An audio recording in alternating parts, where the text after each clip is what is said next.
winyano baby Kumawood TV amansane yena yedimu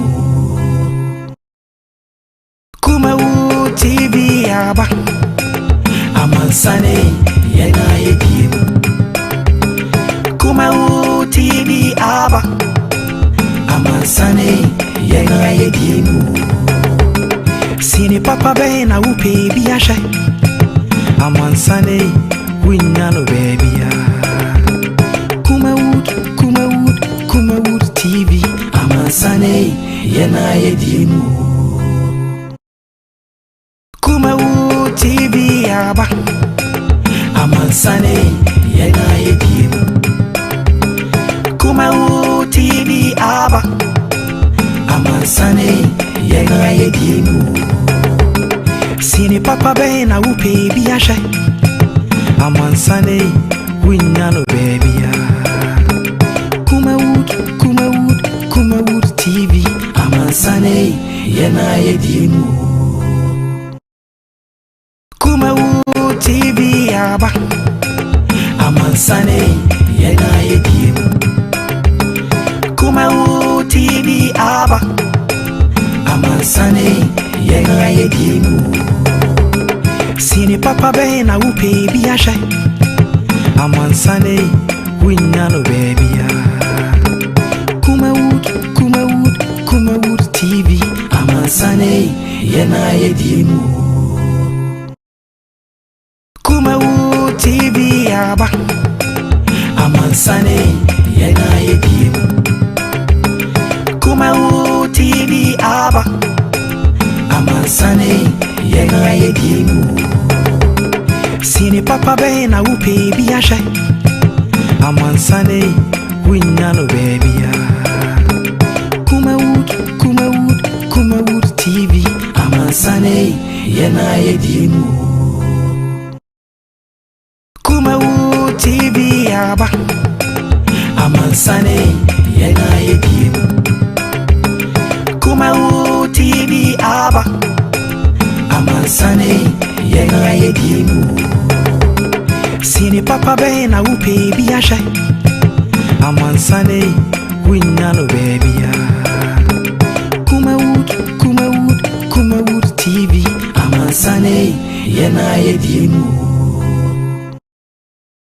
Kumawood TV aba amansane yena yedimu Kumawood TV aba amansane yena yedimu Sini papa bena upe biasha amansane winyano baby Kumawood TV amansane yena yedimu Kumawood TV aba amansane yena yedimu Kumawood TV aba amansane yena yedimu Sini papa bena upe biasha right abusia yamawo na yamu akwaba ene eye eda yawada 12 of August 2021 ye fast da matwedi ampon de onya brebo soro na osisi ase fefe etumi ede ema ya trase emra so hwe ye de sinupi etumi de mo mfa ncha ye pa se enra mo hwe animu a na no show bi mo fresh what is happening? Are you still there? Yes, I'm here.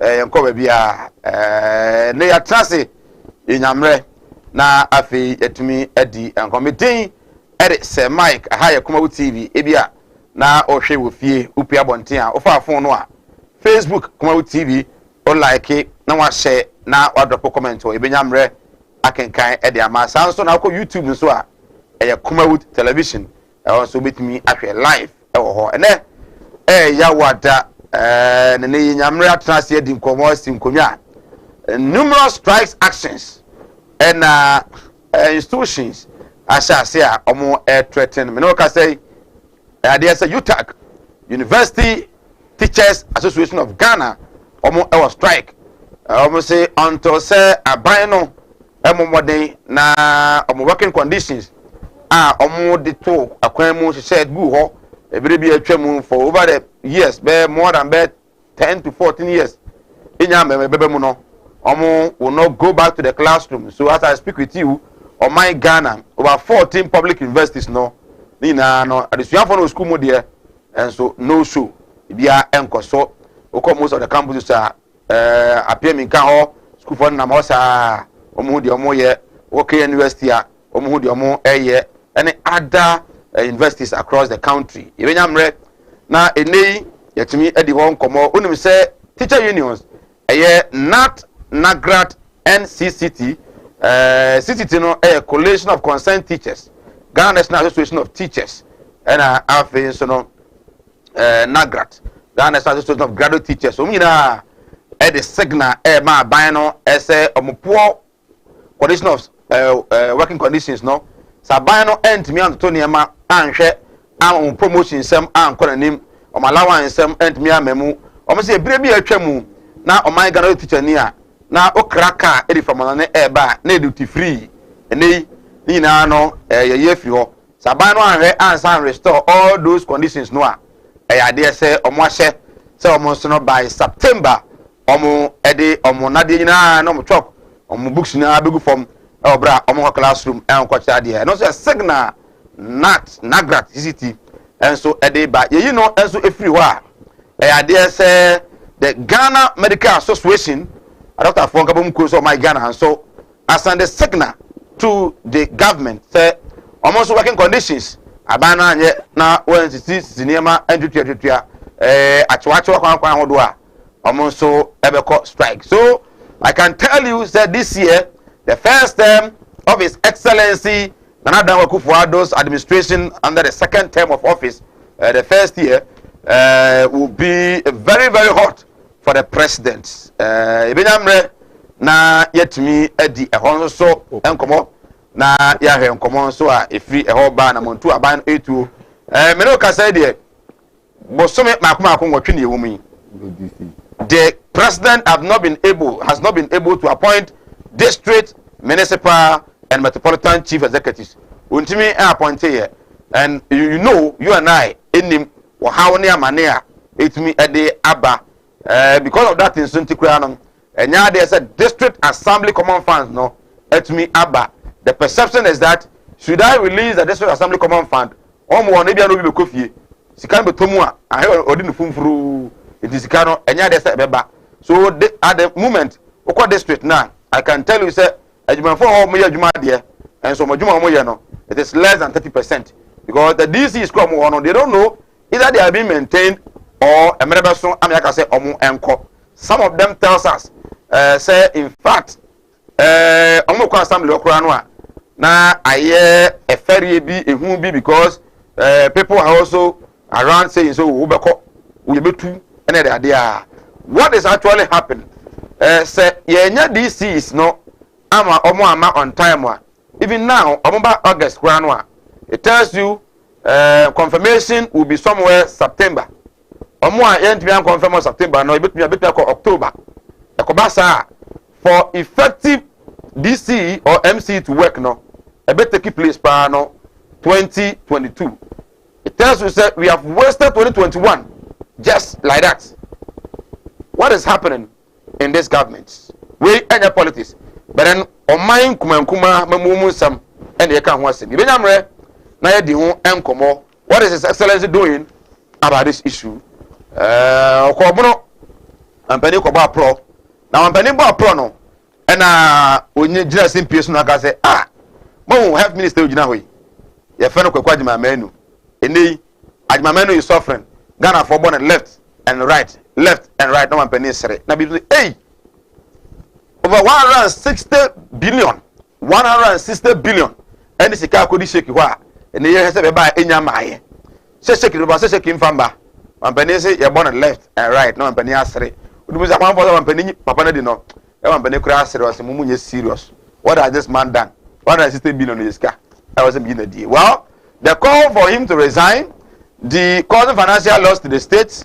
And other issues, and also come up, Egusua, Ibinyamre, na yetimi at the ENRA, the opposition National Democratic Congress, at the Krata Tente, at me at the Babontain, na kratom de ba bonte no electoral reforms ND Samanyuku no hwe animu say the current Electoral Commission of Ghana ebetumi ahwe na afiyetumi aye the various reforms in our political setup. Na the NDC ekanyina no etiawa say in fact currently your Electoral Commission e wono ono na regulations ono na circumstantial elections NDC say ebaya yenchemienu yenya in charge of regulations na yenya in charge of elections meaning se bi other countries be there but NDC say yenchemienu na yenya ne sa omo amendment wo act 2000 at 574 no omo amendment wo mu again NDC say appointment of the electoral commissioner no and as electoral commission boss no should be be done in a way that they will have a vetting and parliamentary approval. In the end, I say, Mampani, where I was in consultation with the Council of State. No, you know, Oboni dia, Enko Parliament, Enko vetting, na vetting no, na Parliament. You to me say, Michael Admaku Mensa, say Mike, or no, and ABA 2032 or be ye EC boss. Na etimi abo mo say yes I ba partisan na wo mu no afrim because mo dey say no as aben oba no ya no partisan emwa the NDC call say IPAC yema yenye mra kete wa IPAC say omko IPAC meetings and so on beka no IPAC to me no enoso na enye binding to the Electoral Commission. The NDC wants special courts say o my Ghana say ya to abawia na won sensem Supreme Court enehwe na presidential elections no it make can some within a shortest possible time near can we but then parliamentary there no it meet any other election related violence ni na no almost any special court we to be we e be di sa ensem no etumi e de ama and then the NDC are also saying say Ghana Broadcasting Corporation in fact NDC ko amani ankoso sa almost 20 elections no as GBC for o man cover NDC for programs so almost MPP de nko a ndi aban no so a na GBC aban nyina station no na sabotage opposition parties di anya mraketen a ebe hye ama GBC aban station no ebe fe like Kumawood TV sa na NDC for ehwe ni mu edoson ebenya mre na yi maako mienu miensa yetumi di ho enkomo enso ewo efia ha na yesento kwa bia sha so na nadro ne na busuafom nya goro kra den de pa allegedly ba manfo kan wasem pa brepam ebenya mre na yetumi edi ho nkomo nsam no de edoson but we silopi medin ede sema kwa jencha na namra numbers no na gu screen ase no o de ajencha ba ntama na nyamre akenkan ede ama momfa nchame ene Thursday ntine nka me introduce me guest here na Akwasi Ade Odike leader and founder ede ma UPP Amanyuku no anopa no Odike kwa Accra on Tuesday na I was say obeduru na no pay but mo am one crime mo say nso gugu anopa yi whether no anye favorable into the flight no went to me and found me drew tem ntine Odike eniha saa so na Paul Kwabraya ndo enso etiene na chi ebibi kakra nti ono nso no entumi meka yensa enti momfa nche ye pa enya de ya saa na ese eye beren me wo emrantia kese mienu a omo nso edi amanyo bachi pa ewo my Ghana ye na ye no mo etumi edi nkobo Nana Jay Ashanti Regional Communication Team member of the NPP Nana Atenase ewo efia sanso na ebeneza nyameche once upon a time a contested assembly member position me di nkomo say Benade na din awe no wan wini and also mefa Benade na din o se befa okoye no na afi eben eko elusu ye Benin Patriotic Front Movement of Ghana a youth group omo youth advocacy omo prefer ahudie eni Pepper Yompuntu edema mabunu ono my Ghana ina no na president ewo eho ono so ewo ifia oye youth activist ya transit ni enyamre etumi edinko ma mentwa me ho na menye enkrato emfa emra me ba ya hyase abawram etumi edinko ba de emfa seda emfa ma God's way casket Mala Mohammed Spiritual and Herbal Center Kumawood TV and Obutu Goswe or Kumasa for Liberal about Kumawood Training Institute or Atenga Ahonjo Junction na unu say Atenga Junction Ahonjo Kumawood wono na me ado amenda na training no ye de ebro we special ye bi da we ye bi da tuba bia e bo pa aseda bi enko emfa ema Tawhid Naturopathic Clinic and afi our travel and logistics and the anti-gifty ewo Dubai yenchi anti-gifty our travel and logistics edna kopiemu ewo Dubai yenchi ano pa na yema aha ajo ensan emo akwaba yesa akwa mo ache ebia na bia hwe efri no na eye beyond the country Ghana na eye ano pa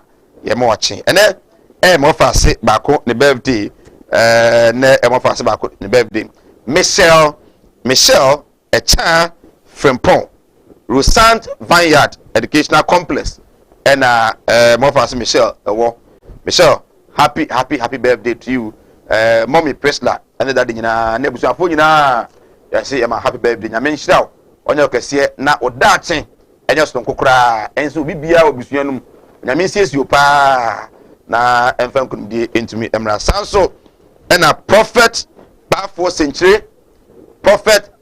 Century Jesus Power Prayer Ministry Jesus Power Prayer Ministry papa and so birthday happy birthday to you if you are also would have been the birthday others and bra numbers no and address screen asono we nyamre na yetumi awese no edi ama ye ntwa wonye nkrato mra ye ba enyamre na yedi nkomo Oti animudia me manfo nye bintina mo ne yira ebinu be from ho se me yo omo asofo nso no mo nya ma asorema akom obi o ho amene wo kasa stroke a chino wa ya stroke no enko malam se bra ya adwuma me me ne da okay kwesi da edwoda ebenada okuoda yawada efieda ana menya adwuma na fieda wo beto me ya wo so me hwaw because nipa ana wo homeda nyankopon eni homeda okay akwala na wawo no akwala na nya 10 years eko 15 years on nanteda oda fom obi so ho wawo akwala na no isonsuo obi so ho so wawo akwala no de ye ya fe no kon no ya na echi na da so ebia na ne techere ma fe na ne tini mo ye kete oh ha no chine techere ma te se abo wo no malam se nkasa fa na bra ebi so ho so amene wo kasa o se ne ba no ono matramadol wi jot sabe ko ke baby ni nyina onom wasa glue ankasa nkra no wasa twi glue ka ho mene wo kasa o ba bi na wono ne kodaaye afa de ye ube ma no kwati na twa wura mu a ase eya dan te se achichide eti malam se wo de abra oba bi ho na wode no aye den onu be ma hia pa na nsuo ni nyina saba bonten enti eno ntina ma onyem ana no wo ba me kyerɛ kwan no wo be ko say abɛyɛ mremremre okay wo ba nyim easily piaw so ho adwiriw enye danta de bibo ano Mala Mohammed Spiritual and Herbal Center ebena da bia 7 to 9 p.m. ene ni hia Kumawood TV na yenya mre enwura sunsumu eno sukọ na ohaw eda oso no Mala mohwe na onyi emfiri o emfa emawo etwere yare bia edam usika na ayira na wohwe ojapade bi na obi enam kwa bi so age afiri nsem utu gold na opese onya emwa anase ebia kontuo enema ayeden amawo oba no odaso jonso anase akontuo enema ayeden amawa bra Mala Mohammed Spiritual Herbal Center na kache kwaw atibie tienie kwaw atibie Eastern Region eho ena Malam wo esikafo amantem wo de odu kwaw a wo so kwaw atibie uduru ho bebe pa wo yira kora no a busa Unity FM ana wo be frɛ 0246 647 247 0246 647 247 eya tie bi na entumi emwa piaw and yarwa wodo ben na agi ni padua no aboso yare bi ti se eni yare akomayare wadumu ato wontimi ndidi oba ne barima wontimi nwo me kanfo tahid naturopathic clinic adodo na efreye Madam Katri clinic di amawo Madam Katri clinic enam homeopathy naturopathy so betu yawo nyina efri ho ye ne kofa bae de Madam Katri tonic aba adwaman so eboa siesie ni padua no ne titiw de ma emma wonoma wo fichiko ensisi so yie sa wono Madam Katri tonic eboa ema woni padua no enyini yie na aboa ma wo fichiko so aye kama ye won fidie wa waso ye de aba adwaman so ye de hwehwe di padua ni mu eyi yarwa hodo ahintani nyina edi Katri clinic ewo Kumase asante mantembu adi ne ewo Madam Katri clinic yarwe nyina last time FD ya hwehwe sei dwadi ka to yi mu agye atum se eye well all pia you say say film mo ye den ti be slowa we na fa kokko film na say dia wa wonu tua wo fa say no mo ye den ma me ti we na wo yere na mfa nkonko ye digma na ma me wai slowa ti ebusa yenko Kumase munko Kumase Martin Luther oh nah it's been a long time oh yeah me say Minia, obra kwantu ya o. Semina na ma yan ka twene ni ahwedan yo. Na bisu ya pani asoma me. Semina me pada ka. O Kumase akamara. Na me so ya chini. Ye nya da ka yi. Yeah, Nansani mo na that's why. Wo shia me dia, we need problem kra. Wo beje di se me free Dubai, betru Ghana. Ana me na na confidential. Wo to na na mo ansia do. Ni eje yi ni bo me so. E wa bre de me ni kapre. Odu obi na kire me Ghost Way Casket Shop. Ah, e wo Kumase labor hire. Me ko ho no ma. Anu musa ni me yes kan hye ye o. Wo de bi ntwa no. Misika ya di ma me se me famra no. Ni so abezu ya se me ambulance. Na me sam pe de be da no enka ambulance any de be down omu ambulance service into any problem kra any na de here ni say ubenya sika kakra bi di ato ase you know say Kumase stay by plan o ye kwena mo kwatira o some Ghost Way Casket Shop here ye wona ka bebere te say de mo hu nyina Ghost Way Casket Shop ye wo Kumase in front of New Town ye the labor office na ben Ghost Way Casket Shop ana we are the dealers in quality local and foreign caskets. Job training. Kumawood Training Institute. Say there, ya sign at the baby for frokra. Ena eba, ya suansa no juma bebre. Na de ya di bayi de, ya duchum, ya nyen wo baby ada. Wey, ya for frokra. Ah. Ike 1 any Kumawood TV akambo mo ye de ebrewo eya sonko kwanso kra ye be kire wo niam bi te se invisible biofield digester eno no ye nto blog bia ye no form hosa enti uba unhu se ye bibi te se o flash na ahye unhu o nanso o flash ya na ahye eno ane e fre no invisible biofield digester we onsuan wo ba bia bra na ye nkire e wo Kumawood Training Institute afei so ye ba ye bibi ti se milo making ye milo a ye de ye tin e de ye mpampa e de ye niam wo fia no pa no bra ne kire se na esi ye milo eno no wo betimi aye akoton anya sika afri mu afei so se ne ye si e de soya beans ye nido bra ne ye nkire se na esi ye no emani meme mu amaso aware anase wo ne odofo biti ho na wo libido no ekofom bra ne nkire libido drink a wankasa wo beye no wo fie na amawo atenka e wo mpem we de emani mema ayasem de pa bra ne nkire wo kama pa infertility drink eno so emana muntime nwo ana mema na mutukosua nso muntime nwo no bra ye kire wo natural drink a wo benom na ama wotimi awo ba ensamude we de yenti bi da Kumawood Training Institute wase bra ni emfa da kope enkyere osa nema we nyina afei so yenuanom ma ne mema mu yusu aye liquid soap ene shower gel e wo fie no momra ye be kyere mo se na esiye no pa liquid soap ena shower gel we nyina no wo betimi aye akoton ayusu bi wo fie ama onya sika bebre afei so car tracking device installation we enso ya de a aye bibikito bia wo de bo kam ye kyere wo se na esi de bo kam ana moto so se na be ya obi bi pa bia woni gi akire pa no entimi nyira emfiri wo nsem brane enkyerɛ wo sɛ ne yesiye no saa nneɛma maako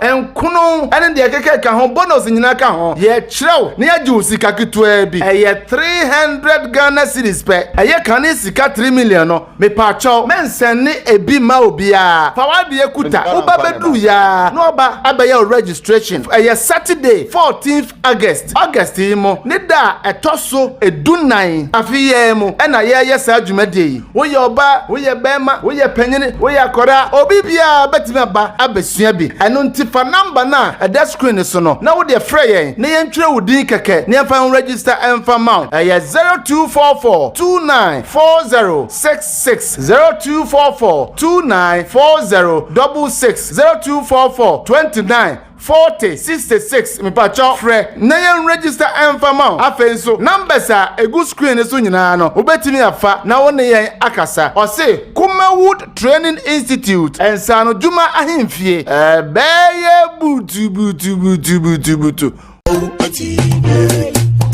Oti animudia me manfo ni bintina mo ne yira ebinu be from ho se me yo omo asofo nso no mo nya ma asorema akom obi o ho amene wo kasa stroke achi no wa ya stroke no enko malam se bra ya adwuma me mene da okay kwesi da edwo da ebenada okuoda yawada efie da ana menya adwuma na efie da wo beto me ya wo so me hwaw because nipa ana wo homeda nyankopon eni homeda okay akwala na wawo no akwala na nya 10 years eko 50 years on nante da woda fom obi so ho wa akwala na no isonsuo obi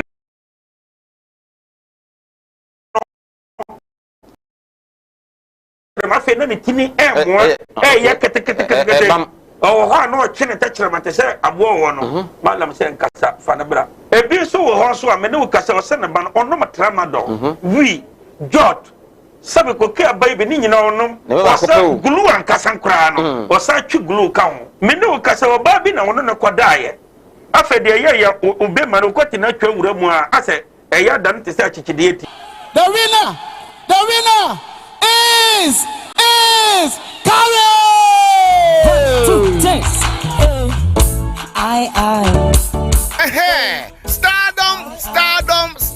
Stardom. Kumawood TV reality show. Eba so ema Ghana nyina ye budget so ema season 1 ye di akwada wie no. Say season 2 audition no. Eba so den. Stardom season 2 audition. Eba so live. We yoba and now we berima. Wonim nyum to. Nyankopon ama wo adoma chedi. Ewusia yen san ema wakwaba oguso ehwe sinupi live on Kumawood television. Sheden so se wadwen chawo de bantemu a na enyamre etimi akenkan ede ama nyame ya domo a August 21st your most super duper entertainment reality show yede ebre wo season 1 Stardom yede season 2 no enso ebro na Stardom me no mo drink on okay Stardom yede bro audition den pa nyagro nyame eya domo a audition no yede bro bia wo bia no koso monitor le follow na afi wo adoma chede a wo pani na wo adoma chede nko ade abra na beda di kire na achede no befu pa enyagro well for your zebra de nyamre nken kama ene ye about 4 issues information eba ene se uraj mamenu shake disikana bawo na skana sana shake di ba eri na aba na se 160 billion shake di biaba na onkwa na mo onko mampene se mo de mo born left and right Ajimamenu is doing the work MDCs baby I would to our no udisi okwa adwuma ana se oyekokwasa na fi ya Banat Nagrat Ghana America Association UTAG strike omo UTAG kwa omo strike na da omaka threaten and the NDC proposals for electoral reforms once again ma emo transi I Kumawood TV bidin that is Mike Nana J NPP communication team member Nana Kwaba I like your material. In fact, we shirt nefe pa. Oh, bam. I show say in fact, say nyame I don't know what bamba power. Akono efe. We na me say NDC for ni hu a na how more because Mudibi. So what bamba power on appointment. Na head minister, education minister, information minister. That will be our appointment. Ti akabo so me a. Unya bidi. Ananya sa. For Joso. Good.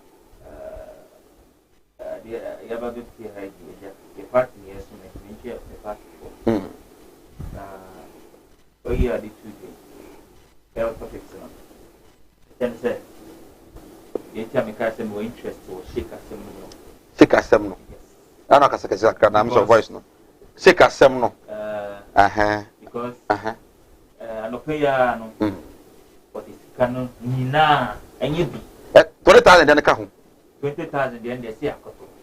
There be you see okay maybe you come there yes I drive for Ghana how because nyam kwada sa how sabi unu say bre samples na say if you are capable so the samples should not be part of the main way and I say it okay yeah for Yara Ajimamano, yes, I say no. My menu so akonya we biu na yes I entia honorable Kwaku Ajima Menu Minister for Health. If I honorable letter no yes aka e Kumawood TV odike so ensa Canada na engase se odike betena ha on the 29th na oka assembi na anya oda Adaruma yigina odika na emu apachew se fache se de wa Canada no owo Ghana at heart nti bia na Ghana at heart no na oye bibia nipa anti wasiye amana kowie de aduri ama ebi obi aka na adwene e de akere wo nti so odike betena ha on the 29th na oka asembi e de fa ho na anya oda Adaruma on behalf of Akwasi Ade Odike and the management of Kumawood TV yesrese wodi ebeche how bia nso a ede ama obia nso no Adaruma yesrese onyame ebekọ akoma na afi ebitimi apepa ede afiri ho right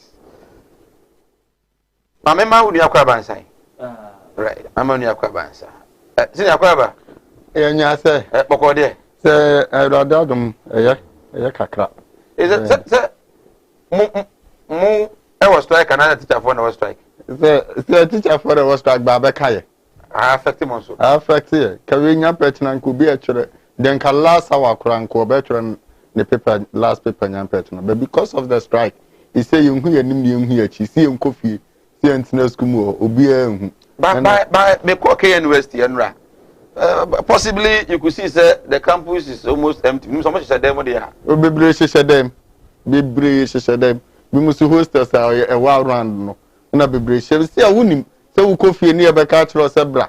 Maybe I ought to be to say wa madam for you see for free we moon. Now say your catch and so mra. Oba then want me free wa. Asan benti bebre now you stranded. Oh. And the mother be our kana da na je monti ase no. Akoya say oba wa kwa wale ase foforo. Oko no de nemkura no ne nse no mo yede eso so de so but mu hu oba ni suban a no mo de ne to ne level o yede o se fata bi na to na na age ni nkrofo no at the moment ni sisi and that good world na no mo enjoy no sisi eni wo biem and the natural for no ye no ye no mo ye adwene 100%. Ye ba ho na enyamre abedi eho enkomo but some MMDCs a minim wo mo e wo Ghana omo frɛ me a Mike monka bi maye o Mike monka semu monka bi aban ne beti o ubisa honorable adan on say ya o say me call office kra no a na me hyehyɛ me kɔ yi ase a obi o say party obi bi say party mati bi hia omo so wo ye hu o ma bi ye yi to akonwa ne sa ase omo kra psychologically pressure down omo so kra no eso kra se omo mpani delay in appointment of MMDCs. And then the other, my buying a and then no penny what you say. The president is wasting this year just like that in terms of MMDCs appointment any local government. Senior. The trainer said, I am going to baby said that Abrawa a call the giant that's what chat. I know your day or yen. Then I need you cramp no as a mayor power because I check. So I said, and yen MMDCs in any omone mekan se omon no de infrastructure na se improve you ayeden eba ayeden in communities no. At the end of the day no so we are halting the dreamer all year. We want to sign contract to make my contract. At the mekan say stand still yede eba a particular district. And even though Ghana nyina because Ghana nyina na yenye de yeah appointed. Enti MMDC is needed. Mimi nim say o mampani na nado dan kwakufa do onu nim de oyede. Oy. Such as say onu nim de oye. Onu so na wo the veto power no ne obi obetumi ayede appointed. Such as say but now the American say onu no what that power to appoint. O appointed we are and so why you I was say about from na assembly members. Somebody have to more, someone need to more, which are assembly members. Okay. So I say, it's other thing a young for the number. It is in the bar. Now assembly members need a boo, one should say, as soon as you are separate, and as soon as you are separate. But then you know, President Kufado knew the other day. And after so, and people are man the grassroots, no, and the party, and crowdfunding in an Yakase. Ye pe opia, obet me.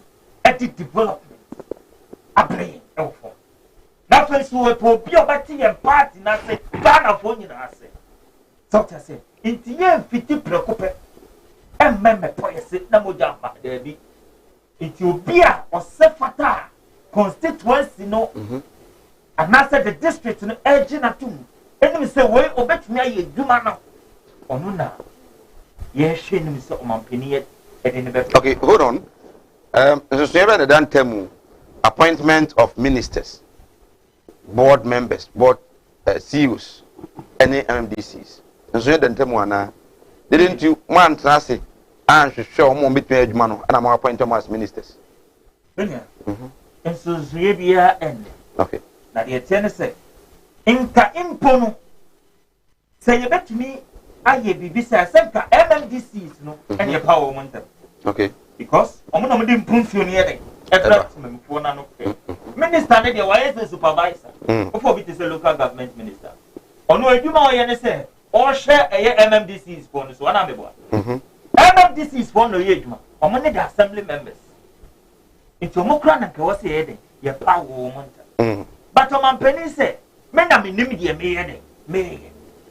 So I say, it's in a catcher say, party na say, you will know. I dare back be seeing so. Yes, say break the eight. Break the eight. In the young coffee, beer, Kayade, Emma, a particular municipal district. Okay. Because you have got 2020 elections. You MMDC is a good one, almost sabotage, or more party. You know them. So to say, party in the so why has it taken 7-8 good months in the more elections no? Not party no in each district.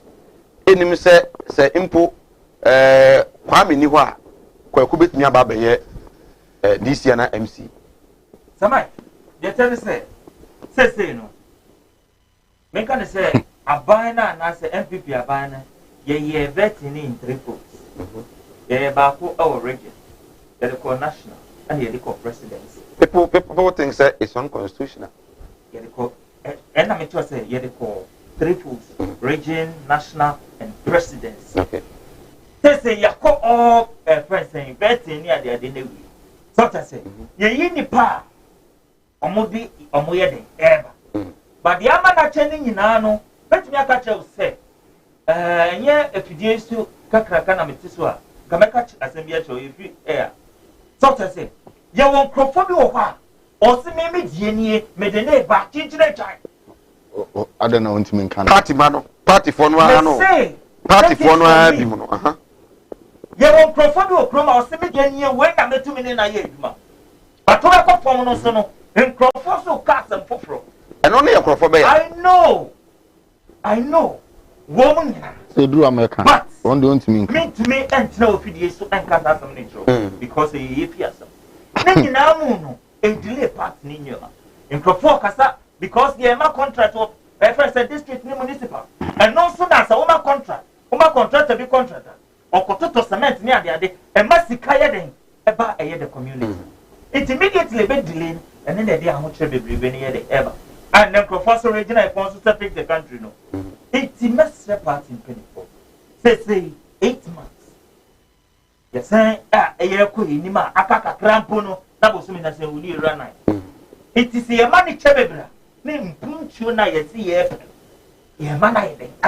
the president losing touch in the party and now because of one penny to work? Now Ghana for trouble and I say, one minor development. No, say. The party may be interested in tea. They also may mean to me, yeah.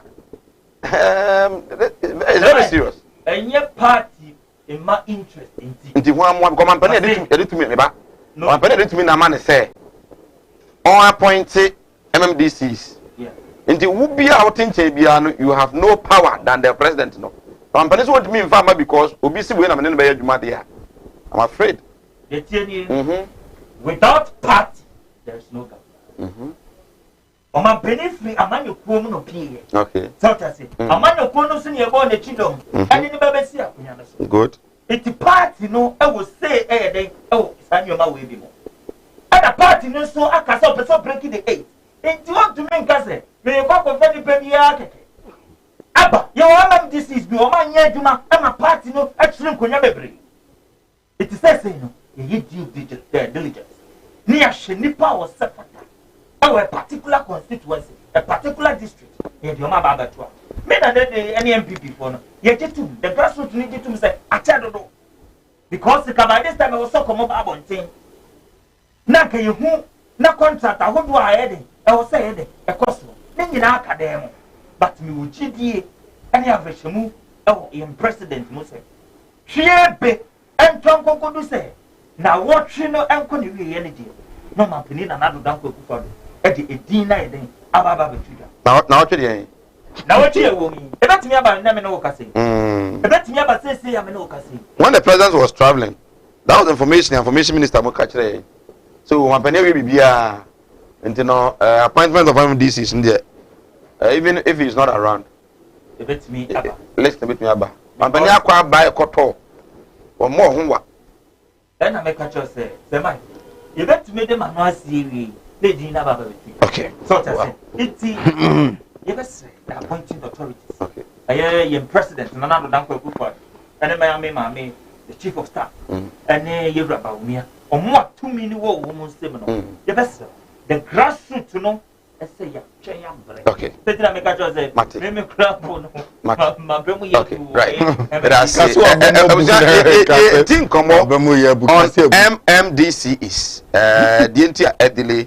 The information I can give you from a reliable source, and it's in a Asante region, MPs no, they went straight to the Vice President, Dr. Alhaji Muhammad Bawumia, say for them to be able to work for him effectively our parliament said the now hang parliament no NDC intimi opportunity move fashion no ombe here say omobenya MDC sa omno omokleke so that our parliament enye ne say amempre enko constituency because obi pe ekwan abitume ana asabotage me and so they needed opportunity to at least nominate somebody and per the information they were granted, and that is what is causing maybe allegedly and also air course. Yes, you have any you have a rebuttal to that? Say MPs no yes I know the secretary of that MPs no in Asante region. The secretary of that we know. Caucus no. Caucus no. And I'm a main country MPs nippy. Say. The more the more say, oh, yet, when I mean, can't you do? You also press out any MC. Okay. Can you say, or Bango be young grounds in next target? Okay. Mama, sir. Yes. Maman Chow, Maman Chow, for Jimle, Dr. Jenim Boatin Jataba. Yeah. Will be next week. Yeah. But many do come up.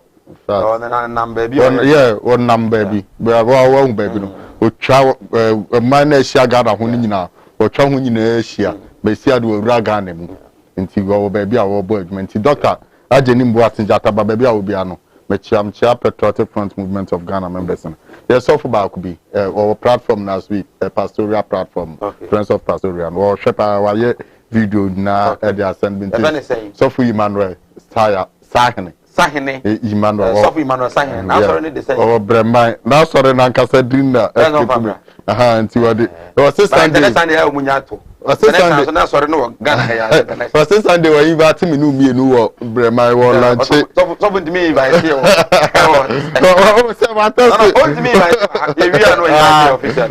lunch the book being, you know. Okay, yeah, Destiny, Destiny, I've seen that. Destiny under the construction. So was Papa, area didn't come. Yeah, softball Sahene Emmanuel. Now, the bond between me, no. I did it for the handy over my Oh, okay. No class a senior boss prophet, no one handy over my It's even be taking over from him. Until there is a bond between me and the party. Senior. Maybe I'm afraid he's senior because he's my senior right from the secondary school. He's senior, but I will name you, baby. I will show you free beer. Sir, yes, sir. The crown do a damage you want to me because I can't watch no man in my head. But yet, you try. So, no crowd say, it's in your canoe. I'm peace in a hijack system. There's the same Koyan Bawumiani Island, a Jumano. My minion knows my COVID and social distance. Oh, and 10. They ain't kind of crunch on Krofubi. But when Miane Island fashion and a delay that process way. I'm telling you the gospel truth. Miane Island fashion and a delay that process way. The reason being that MPP any countries or many member and no money ni problem to me and more mudri some GC in MCU. They have the men, I believe it. And we know them. Even an AJ class will qualify so yes GC. After all, a constitution is a person with more than 21 years. For Sandman, an AJ, was just Sandman. It's even an AJ qualifies so a GC. Almost paid your bed, me up woman puntua back. So the first one I'm buying, no dream woman puntua. That is the problem. That is the truth I'm telling you. Make Ascend South, I know all those districts. Me say there are certain people who are MPs in the hijack system. No, I'm telling you the gospel truth. Once I'm conforming or you communicate as certain region, you come baby and you know, we know what is on the ground. Once my book district back couldn't. Let's say I send out current GC or you should forget. In team for your man, Deputy Education Minister. Your man, where evidence? Oh, come on. David. Let's say you don't have national television. Yes, but you don't have an evidence to that. Do you want me to prove? Yes. No, but it's not national television, so Becca Asema me evidence. You know, some Asensat has been one of my districts day in and day out. I'm a call by any point. But of course, this you know on one. Why you say this in it now? Won't you meet TV can say honorable team for your belusu because issues be. Then time I no more no more just read the diary say. Then they won't meet TV no. A drew Asensat this scene then this scene but now can say. In team for your list because what tie independent candidate in it. It will shock me if current DC of Ascend South in team for your Shepama Nibe DC. I'm saying this on national television, and he's a deputy minister for education, and he knows me. He knows me very well. And see, sir, peace no, I'm hijacking system no, and the more you say than an AJ catch them, see you so yeah no. We are sending a strong warning to the MPs, especially those in the Ashanti region, because here in the for no person be take over. Our Ashanti region, they are not capable to handle the positions. Oh, sir. Oh yes. So also politics is such a way that people are like, but actually as a politician, they want during the next election. And we the constant youth of Ashanti, this time around we will hold people accountable. Yes. Right after names in the Belanchi program we were raging here. Operation name and shame. You bow this straight and I say I don't better than half 4 years. Or months me from put to be a American Kumaso and the Ashanti region. This time around the Enchemo Mubium. We are saying the truth. This time around, Chromia, young Chairman Crophobic fire granted being. Because I said, I'm not taking Ashanti region as a lesson machinery. Or you're too baby are not madam pay. Or because of this kind of appointments. They say MPs are what you are in a hijacking system. But now they should be very careful. If they really want to break the 8, this time you should very be careful. So one person will break 8 nipa. The reason being that CC and the so offer MP in nipa bar. Can who say be a chairman so one support MP no?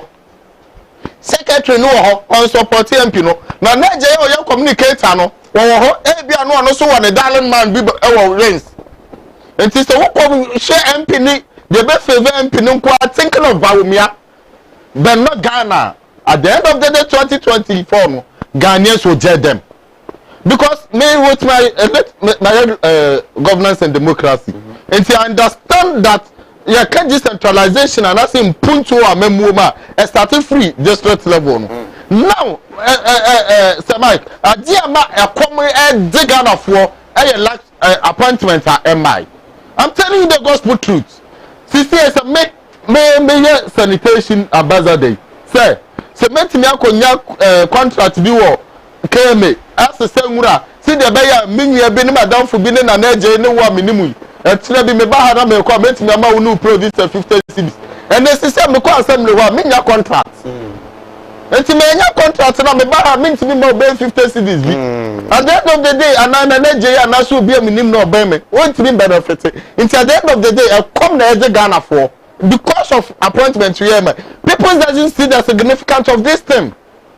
But a dear man come now, which because she says only have been poor Jumaya, Woko Assembly.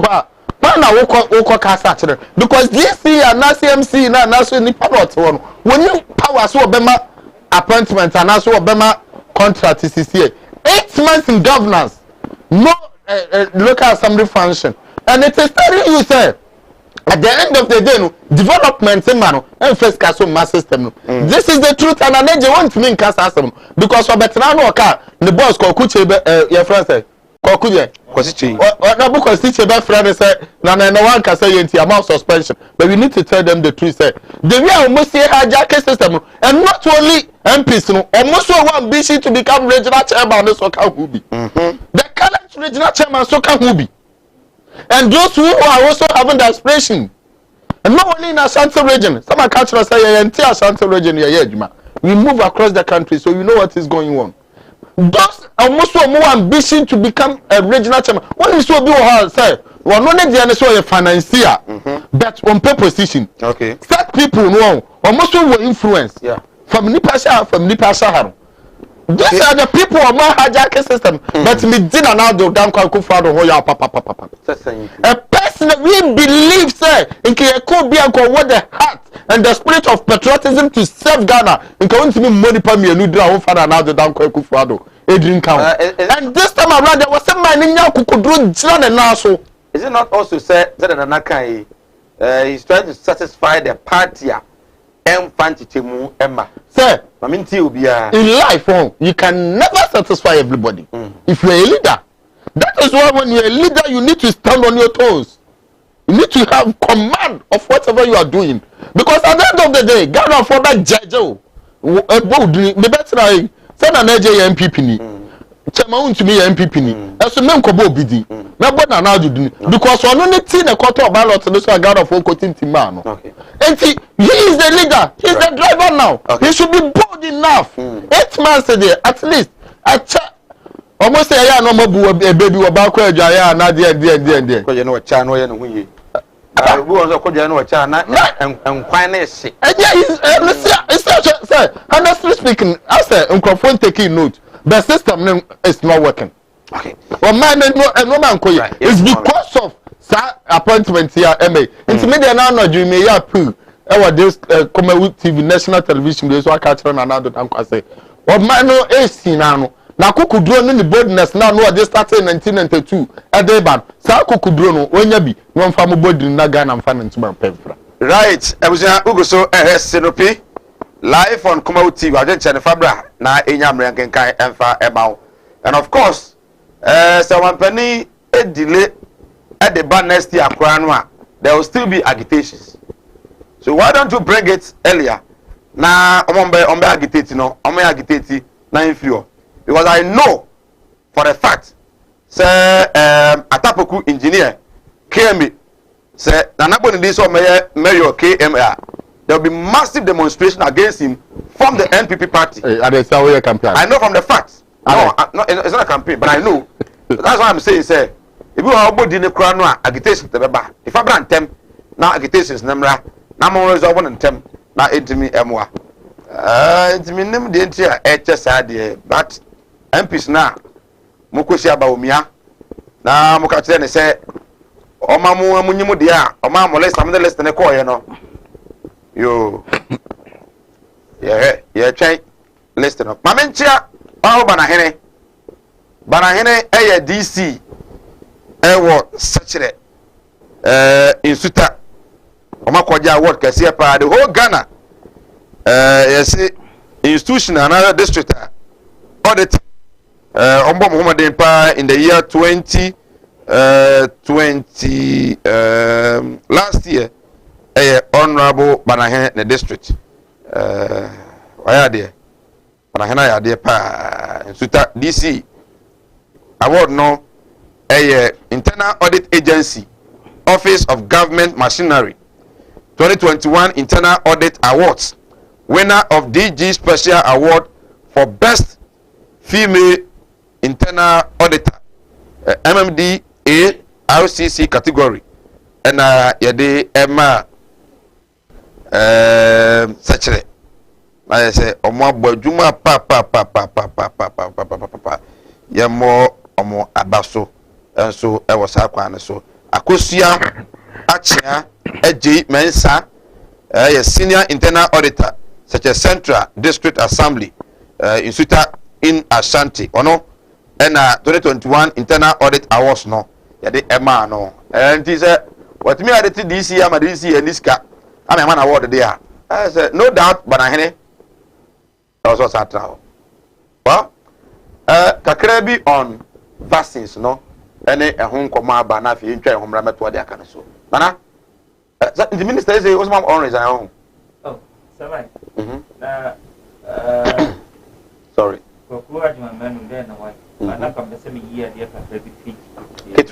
I'm just giving you 3 minutes each on this issue. Yes. And yes, sir, Nane J. Suru, Semeka Bibu.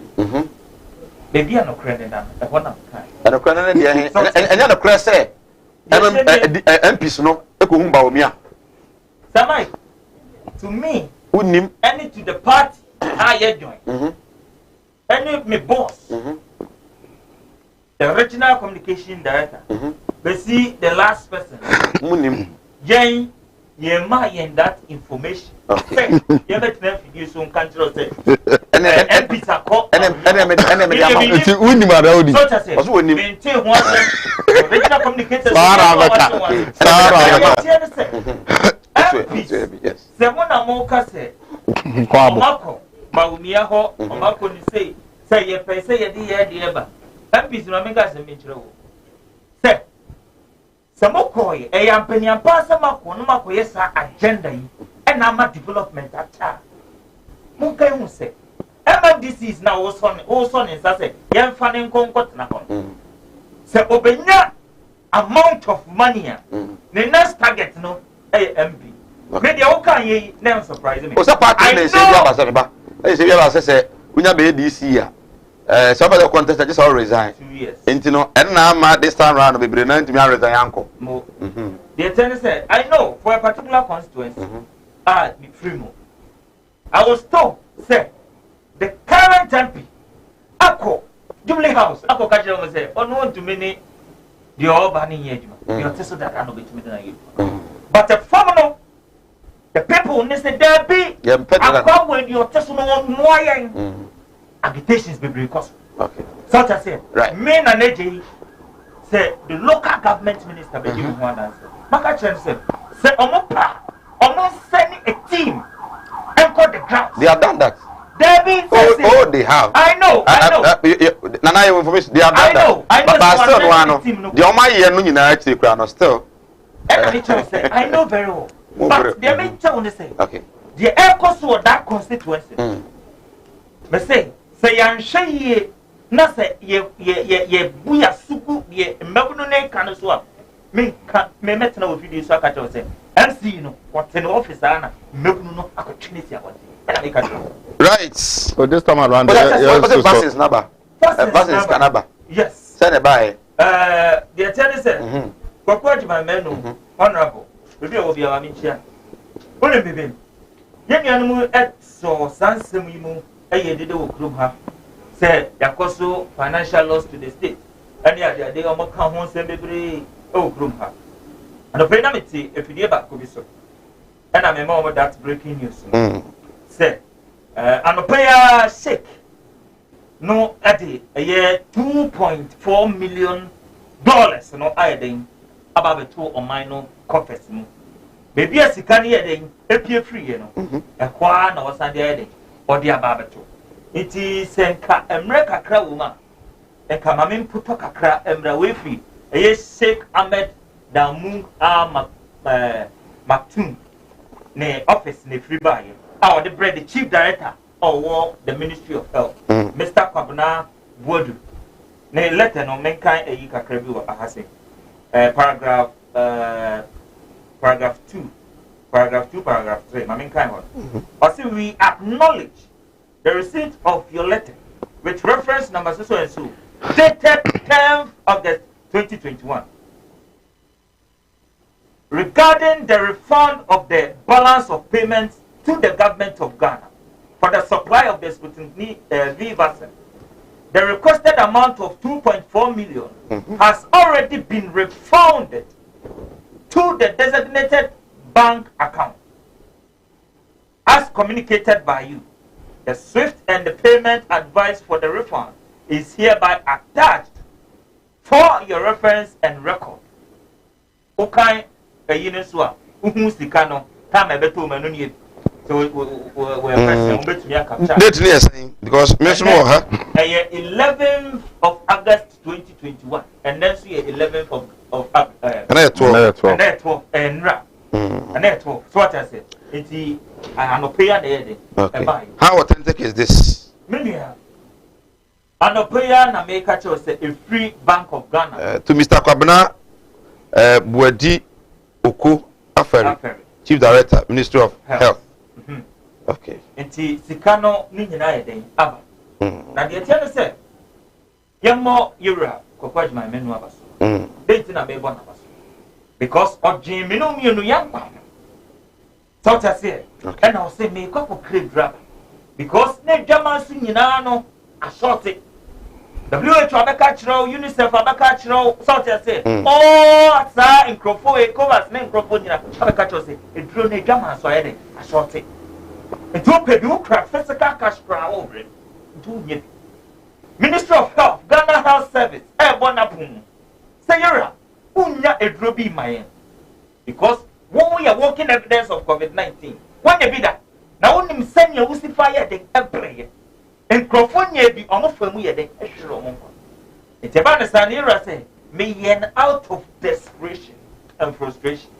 In your Crofonia has said, I didn't know one from Parliament. I didn't know one from procurement. I'll go for you one of say, Minion, the bill was procurement. The bill was Parliament. What's in Abba? Even the pay will Vassino Abaji. No, you see, the fact say, Nipa EU now the new free air call conventional does not mean say was so bunker for him. Yes. But, yeah, ma about Emma Kraman. So I say, Nipa was to say, Nipa was procurement. Into Parliament, now Moka say, young Franco for CSS no, some you or Yamayaka, send me Okruma. Say, oh, no, you are my say, if we are saying Yansan, you go through. We a simple common sense. So I say, a simple common sense. Nipa was the parliament. Okay, so Nipa was the procurement. And Nipa where we are no money. Nipa, money where we are no money. Nipa no, the one non commusi for the Ube, and then Yamiadum. I put down quick for the name and Papa. Ah, ye down a possible, indeed, the safety measures. The one nanka, and Crophobi airborne, and you miss it.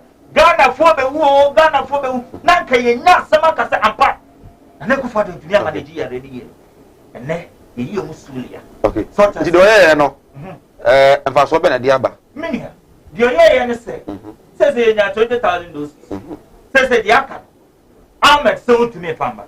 It is the canon or refund. It says, oh, Mokase, you are causing financial loss to the state, you are causing weight to the state, you are causing weight to the state. Maybe so. The cabin pan on my national. Okay. The cabin pan on my national. 2.4 million. You know about the top bank of Ghana. Okay. Bank of Ghana. Menasi. Thank you. Nanaje. Sir Mike. Yes, sir. In fact, Messiah Nanaje was different platforms, but now they were mammy who dreaming. Mammy who dreaming, papa. Because Nanaje minim no, and you're not name me who. Who be some say, Opa for sales cano. Fatuma Kansmu, 30 minutes. National for so many hours. Sales cana. Yes, Mr. Carr said, when you are see a tree and say, sales cano. I committing who see What opa, one for half, and to my council 30 minutes. No one shall for so many hours sales cano. So if you don't understand business, then better like I said, she see. Do you know what it takes? Even say scout reflect or count me even 1 minute. See, so what better now? You, in fact, you shouldn't let politics make us ignorant on certain things. When we sit on platform like this, people are listening. There be, sir, Mr. Adams, Abila Adams, Alasa, or so our Bolega. Or Shaya Adams. Yeah. Mr. Adams, I greet you and the entire family this evening. Sir, like a younger issue, by now, okay, was so honorable Minister for Health, I resigned the crowd. A minister telling Ghanaians, say, you are not aware, say, yet just such huge amount of money to a company, when I will make a recommendation to that. Can't he be misled? Sir, this word misled. Yeah, I'm sure you don't remember misled. The God no at all God. See, it's not so southwest and so misled. Not say we a leader now to take Ghana as your entity. Not say we manage it. Not say they be a catch. Say you are misled. Why say you don't be weban? Why say you be misled? Now you cool as you Okay. I'm not saying say cool, but I'm trying to tell them say that word misled no. Kele Ghana. You see, sir, as for mine wrong, your father say, your politics need to know. You perceive better to remain in such a way, say, and Chinima, Ebababenya song for so. The reason being that, what now, Home Minister, you know, sir, that situation now near women COVID pneumonia, near a situation and near you need a help, I bet me they are revived. But that doesn't mean, sir, what one now say, BBC, of course, you are not doing diligent. But of course, if Sheikh it me supply vaccines no and I day a war Ghana for ye hoto ye at least in a way a boost the immune system and a COVID no any whom sir and guys a plus. Sir, I don't think the minister did it in a bad fit. So I just that be an approach, you know. Sir, let me tell you, when I'm there are so many ways of killing the car. Okay. The approach of fundraising is what sir? He said, you see, he's a health minister. And was say a baby say mono. He couldn't think through. So you must know, sir. Be a very more day by health minister. That is it means that he's not fit for the position. Oh, yes. If sir, what's your platform? Now catch them say what a situation be bad. You cannot think through to handle and manage issue that be your boss because you are not fit for that position. The reason and you see I don't continue say there be a okay. You go there, say you solve challenges and problems for Ghanaians. Now, so by catching Ghanaians said the timer, you couldn't think through. Then you are not fit for the position. You should tell people the truth and move on. All right. Yenya above on Kratomra. Yaba is here, yaba to us. Animudia me man for ni bintina mo ne yira. Ebi no ba from ho se me o ma asofo. Nso no mo nya ma asorema. Akom. Obi o ho amene o kasa stroke a chino. Wa ya stroke no enko. Malam se bra. Ya adwuma me mene da. Okay. Kwesi da.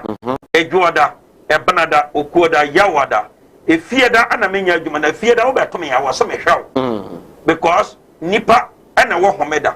Nyankopon eni homeda. Okay. Akwala na wa wo no. Akwala na nya 10 years. Eko 15 years on nante da. Woda fom. Obi so ho wa akwala na no iso nsuo. Obi so ho so wa akwala no. De ye ya afi no kon no. Ya na echi na da so. Ebia na ne tachere ma afi na ne tini mo. Ye kete.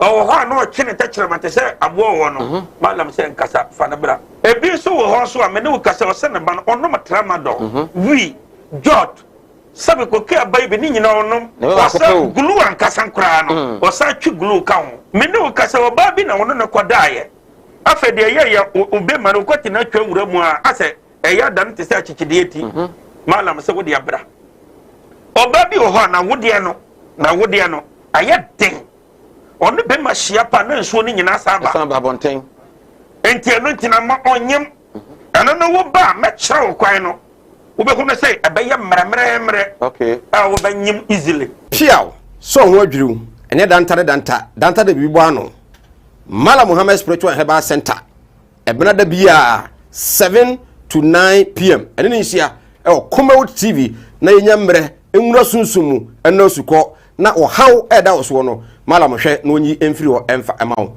etwere yare bia edam wusika ena ayira na hwehwe ojapade bi no bi enam kwa bi so age afiri onsam utu gold na opese onya emwa anase ebi akontuo enema ayeden amawo oba no odaso jonso anase akontuo enema ayeden amawa bra Mala Muhammad Spiritual Herbal Center na kache kwaw atibie tienie kwaw atibie Eastern Region eho ena Mala mo esikafo amantem wo de odu kwaw a wo so kwaw atibie uduru ho bebepa wo yira kora no a busa Unity FM ana obefre 0246 647 247 0246 647 247 eya tie bi na entumi emwa piaw The winner is Carol.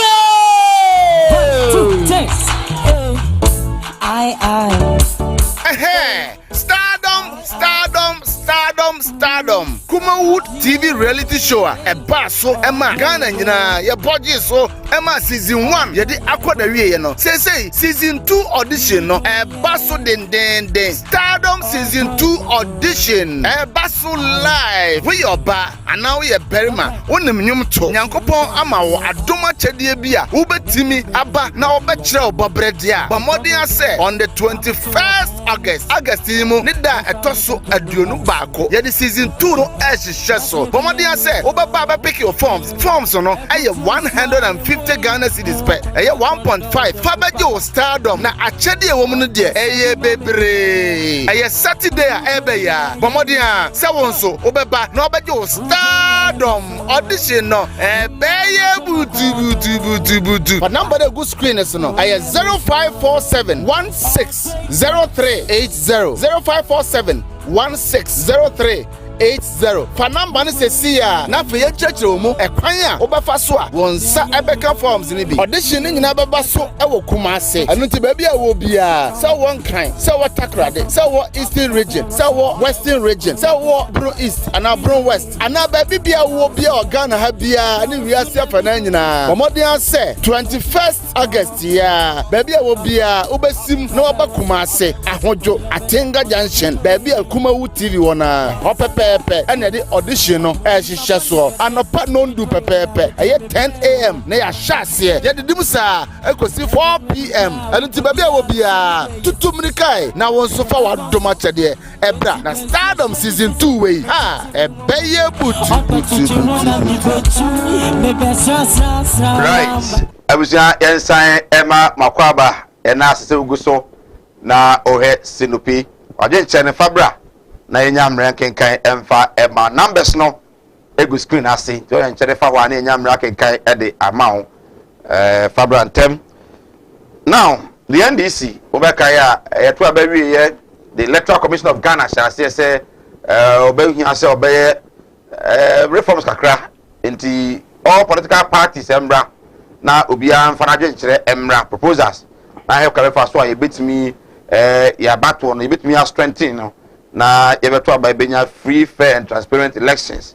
Although the Electoral Commission credited themselves, so looking at elections, of course, so I feel, you know, I'm going to compare last year, no, I'm going to compare battle I had to na Fourth Republica, Omodiano, and I also nipa. The NDC failed to attend that meeting. And the opposition National Democratic Congress at the proposals, more than 35 proposals seeking for electoral reforms, many of which are a key factor. And it says, say, Ghana for, say, Omumara may Juma and find more electoral commissioner, your manager transparent, your publish it now into me M1. Again, the belief said we have to split the electoral commission into two. Now, a bimo any in charge of legislation, now a bimo so any in charge of conducting elections. The NDC is also seeking the Electoral Commission say yense Ghana brano yense GBC chinchine say omonya transparent na omonya fair na edu elections aya na aben wo so no and then we say GBC more hype than the opposition parties. Again, the NDC SIC say yeto aba the National Coalition Center hono yemma emrakete emrana EC and she said all political parties reps will be represented at the National Coalition Center. Now NDC and MPP and a few political parties. We say yeah, about 2020, no, the EC introduced what is called Regional Coalition Center. The NDC is calling for the abolishment of these national regional coalition centers. Almost every district, no, straight, no, straight to Accra. Na yenyisa National Coalition Center de no efa enfrimu. Again, names, locations and codes of various police stations ebeto aba no young gazette no be 3 months na intimi mwana obia no ehu yen posting fam mo na obia no intimi ehu. And then the NDC is also calling the Electoral Commission say ye beto aba anasa fi be bisim bia no say Electoral Commission ebe kenkan anasa obeto twedin we are by exhibition on for the timetable memorandum now on publish on national newspapers na Ghana for nyina ehu parties na no enya nentem ansakra na ebre no etimi edu and then give parliament enough time to scrutinize all CIs of the constitutional instrument electoral commission general so they do mujuma no e na en contem e ko ya na yesta me pre ho nti parliament ntimi nya mere pa ntimi hwemu yie omo ya na me pre ho no magiatum e bi so na mistake room. So fan contem na must be for enough time to scrutinize. Again, almost say adeba ko NDC for kaya wapa and they say they are requesting that the Electoral Commission should redesign and simplify the statement of poll and declaration of result forms. Almost say and they no. I say so complex do. You know, redesign na very simple. So that statement of pool no on crop one failure na say party just failure very easy at the ama reduce the number of ballot papers. On the ballot papers no it's 750 ba ko bia 750 na bi won so kwa na de abro so kwa na nya agro and no ebetumi kwa ama opportunity am obi kwatumi awiem enti no each book bia kwa no enye be 20 15 and 10 na entumi emwa 15 20 and 10 okay. And strictly enforce the laws of PWDs, people with disability, no. So be a what did them be and when an efra, October now, some person trauma akoko. Na the other neko, electoral officer, who could do a way of son and sa. Now I call Musa Kuru Vivi, or Nakosaka, a smoke a cran ABNDC, not Nakutimo, and this voice are in Namwa. The young mam rana, as to be a year, what did them know? Or person to a banner, also tomorrow, and one and I own to me and tomorrow. A draw song. It's about more than 35, but this is what at least let me about so amount any yet me edi ho enko ame sha se e wo ho the NDC proposals are omo e de come electoral commission you say better late than never, right? Yeah, good. The proposals, so I think the electoral reform there is very necessary and important. That is the reason why I now say the idea behind CI, election biana, new CI to guide the election, because every election biana a dynamics and how it goes. Until now, I think CI 1992 bana your elections are there's been a lot of what improvement over your election. And to me personally, I agree with the National Democratic Congress, NDC, some of their proposals, and others too. I think they have to explain more. But me can't say, yeah, to Ghana has said, who opposition are you against the Electoral Commission? Over power, no other support. I know those days and NDC were power. They turn even to be the spokesperson for the EC. Okay. Now, Nanaje Drun so you will defend whatever the EC is doing. Okay. But me, I believe, say, election was unko be done unko the way sit here. Especially when you lose election. The kind of things that cost to it's not easy to recover and all those stuff and that from into be a election that not say will make suggestions, sir. It's the National Democratic Congress, Emanen Kawa, or may a whole lot of stakeholders, Parliament or man Pegina so Chief Justice, and all the stakeholders, Christian Peace Council, and the Sankophone, they should petition all of them. No more make a proposal and be well explained to them. May one of the things I agree. Fantastic with Omo and say Omo a proposal. Now, ama reasons why they think say that proposal no, I was say a year juma. But then you share the issues no reason no. One and they say Parliament. Ma isi no. Make sure say I dey be person to come mo bia no. Na ehwem no en contem. Say be benya enough time dey ehwem na nkoye nifa so. Again, they are also saying say isi bi be yin bia no. Komampani no eyi no a enko Parliament no mo gonya parliamentary approval like we have been doing to the special prosecutor and others, ministers, no. I agree. And then he split it, into two. And split it into two, and the ornament, and but proposals, no, Mayan, is quite good. You see now, I am mother body, I was will be a ginidi. And this is a question, man, penny, cobbled, Niviana, somewhere, this time went, see the special prosecutor, the a corner Parliament vetting committee, no, and I'm from a appointment committee, no. I vet you, so I vetting so that at the end of the day, the Behuni panel or as the new person because about a baby a baby, no, or best I was said, what me management, media, but no more yard. But splitting the EC into two, no, a ornament, yes, kakra. But at the back, also, Mr. Just say I'm a normal yard, 100%, a court, no. Okay, special court. Special court for election. Ube say ya two man penny dey near the court Supreme Court. Wa we ayi MP there. Some part of Ghana no. It mean that more than 6 months. And son or maka ho asmari. If there is a special court, I have certain after election case be a how near there court. I think say ya dey bebo pa. So that at the end of the day, no, any or mano and one may be in there, and conflict. And you say, we are there, or more humanity or more short elections. So the way forward, one idea a day, a bit to me the Basabasa, I mean, can say at the baby, baby to me, at the Basabasa, I beg Ghana, I battle. Because I'm telling you, now people are desperate to win power. Because almost when we need power, we are the Opebia with me, until it will go to point in time, I say, 2012 the year here, and 2020 the year no. Yehu's about to see and Yadana here to now. Until now, people should do all that they can to win the election on that day. It is a court. That's a court to consist. Now, yes, the Yenim Dadana and Shah the Debebrayan. Until me, I agree with them, say we should have a special court on best to it, say at the end of the day, no. Even to Yes, in the see we are. There were no parliament. We was court to this year. ehwemu hu se si I no maye no ni nyina ne eye mrakwa so ana so the beboa ma o man no kam bi mam ka bi no akọ democracy no won say ade ba ko ne say eye dynamic enye static. Okay.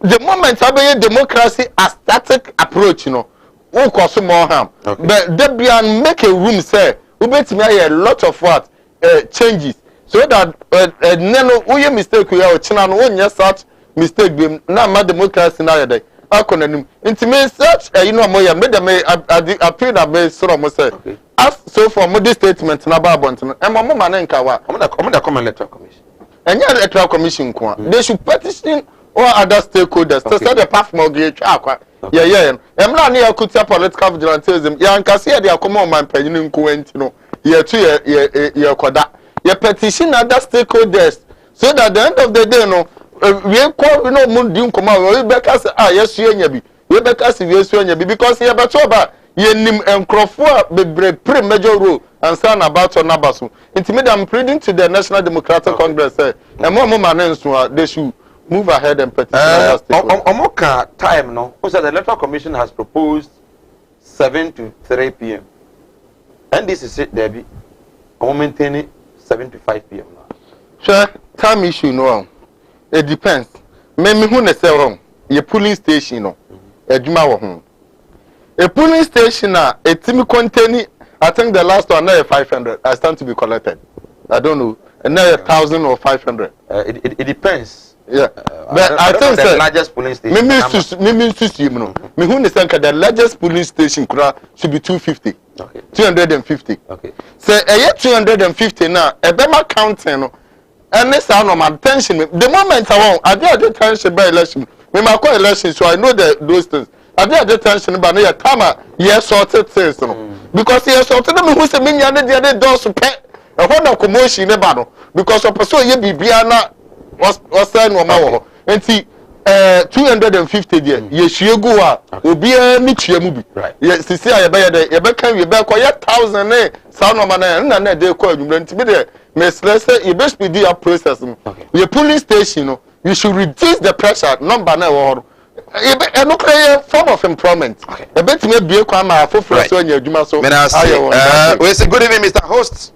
The truth of the matter is that there is no money to pay common fund because the common fund has been in arrears since last year to date.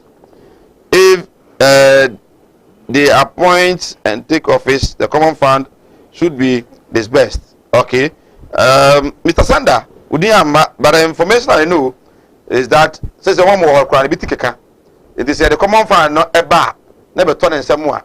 I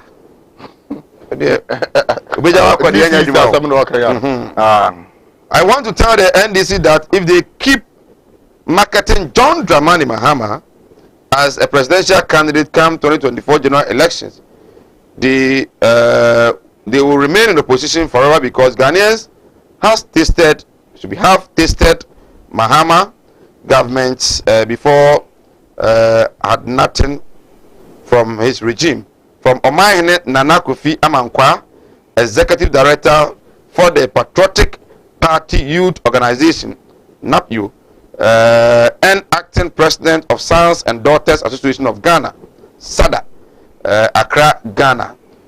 In fact, Honorable Admako, I really love how you are putting yourself together on show. Kindly call me, okay, Nana Mati. I mean, say also Oshay and then you read. Kumawood TV, you are the best in Ghana, Yenasie. Please tell Nana Addo to bring the names of the MDCs, but should not retain Takwa Inswarim, Rainbow Star MC, that is Benjamin Kessie, due to his arrogance, corruption, and incompetence in the municipality. In fact, I don't know, sir, or you're corrupt. We need someone who will collaborate with the chiefs and the grassroots. Is Mr. Emmanuel Lord Yamwa, incoming MC, the People's Choice.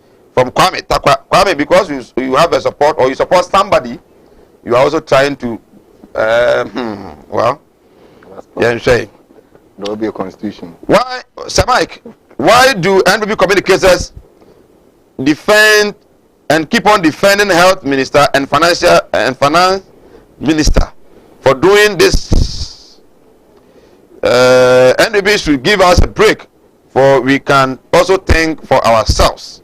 My name is Sedu Otafukumasi. Sedu yana se na nyumre se ohweyen. Network edifri bogo so and odi aba. Please tell the NPP man that I love NPP, but I dey house with that doing any work. Without doing any work, okay, onya juma. So I am a driver and I need a person in NPP to buy me my own car. Network. Opo bi wo NPP mo ma not car ma wana ze o de acha wana ze ho mbeka ma ntwi. Opeka atwi dia de wi afre me. Na bi to be kuma se da mbeka ma ntwi. Na emum se NPP fo nto car mfa ma se je ne kwade. Network. Politicians some of them more guess so. Samai, good evening. In fact, you are more than the word journalist, because your presentation is always admiring people. But NPP and Akufo-Addo's government is totally lost. Incompetent governance. The NPP majority and President Akufo-Addo should continue endorsing corruption. God will judge us all. Abba Akufo-Addo, Afenyi Makin, and Finance Minister Kinofuriata. Derry Timothy wa Derry yancheni sa wa boko wa mamemra also na afi yantu aso fa message ne bra na nyamre kenkan emfama bare yanna Mala Muhammad Spiritual Herbal Center e wo kwati bi escafo amante maka kire se enei o pe baabi a obekọ na sunsumu ne honamani wo hawo no onyame anam no so ye firi so a wa hawo bia no eni ya kire dia na Mala Muhammad Spiritual Herbal Center na me kan for dem ko atibie Eastern Region Kafomantem eno wo yira kwan a konkoko udun kokko a oso ko watibie du ko watibie no wa yira Kafomantem a Community FM busare CEO adwuma wura ono wane hwan ya ba ko to be ma kese 10 gram Mala Muhammad ono wan hu no pe chia no da kan so bompa wo fia ansa na wo ba weduru a wo ha wade ko nyina no onyame nti so onyame ewo mu nko ade a obetumi aboa wo sa awo na hwan ya den ade ama wo sikasem na hwan ya den ade ama wo yare bi tetew say eye edam hepatitis etwere yare bi a ebodi say yare de ekọ na wontimi mu a wo so pese wo di ye obrabo mu na wo ya adwuma nko ade a onya adwuma nsi wo wo ya adwuma na pese wo di ye nko ade a bra na omwa sanso na wo se bi na hawa wo ba obeboa wo pa wo fe Mala Muhammad e wo 0246 647 247 enei ye ko Dubai adwuma na aba Dubai I don't see who Ghana o pebebi etukwan akwakoye adwuma sikaketua bi na awa travel logistics eje wo na orokopi mu e wo Dubai no adwuma wo accommodation wo ma bi adam adwuma ye onya sikale be fia behwe busua no ane se obefre awa travel logistics boso miensa no nya visa no e de amount 0552 373 027 0552 373 027 ofre no a obeje woso nana memorable NDC's proposal timing yet to aba they still want the EC to maintain the time splitting of the electoral commission into two and other issues of the children. Yes sir. I don't be so much emotional good. Teresa Amwa Christian service. Teresa first lady. Teresa Amwa First lady. Christian service. Teresa Amwa. Teresa Amwa. Oh okay. My wife na ref in the day. Madam for reference. Okay. Teresa Mwako. Okay. Christian Service University. Where course by? I think degree in nursing. Okay. Test. Yera esa o share Facebook mo drop comment no. E be kan e de ama nyame sere sua de. And me some Labi. Ono se na na wodo so show. Labi, it's your birthday. Happy birthday to you, Mr. Labi. Happy birthday. Good. Samai. Debbie. Here for no more say. Omo the proposals are bre Ghana for ni isi say isi impact these reforms. The NDC. The largest opposition party in Ghana. The largest opposition party in Ghana. Yes, please. Only baby. Debbie. Me kai omo proposals. Bako omo say I was say ye dey isi no echo parliament. Say parliament ya approve omo answer. Now only baby. And your NDC never be saying that the constitution. Yes, say. Constitution is stating it clear. Over Article 46 now, Mr. White, independency of the commission. Or say, except as provided in this constitution or in any other law, not inconsistent with this constitution, in the performance of its function, the electoral commission shall not be subject to the direction or control of any person or authority. It will be any commission listen to me. So what done say easy me say for her. I say easy for her. It no more proposes and the proposal sir iPad. I'm say iPad. I'm go iPad and some on beka no. Emeyemra. Meba ho ni na. Nti nyamotema no oda. Mama no kana dwe. Easy no aban no control easy. Okay. Easy nana kufoda na aban ye tumi ka say ye mensa ye say. Constitution is stating it clear. Yeah. Article 46 and the 45 was stating it clear, and the functions of the EC. Okay. Such as it's mono and yamu parochial interest. I'm opening to know. You have to start the constitution. Debbie. Some of them can't hear the constitution. We will say the constitution, no. You can't hear no. Article 46 no. Say young for EC in parliament. Near Sana Parliament and Jinatum and Sana Wababa be Constitution. I catch you say. Or you're independent. Now, independent, the special prosecutor is an independent. No. But the special prosecutor goes to parliament for appointment committee to vet the special prosecutor before. No.